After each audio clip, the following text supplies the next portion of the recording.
Please remain seated with your seatbelt fastened until the seatbelt sign is turned off, and keep the aisles clear of all carry-on items. Take a moment to check your seat back pocket for any personal items, like tablets and cell phones.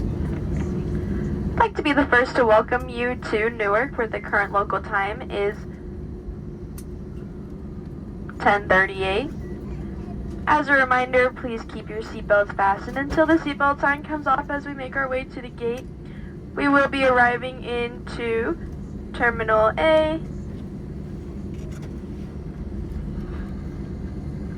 Gate A10, again that's Alpha 10. If Newark is your final destination today, you can pick up your baggage at baggage belt number 4.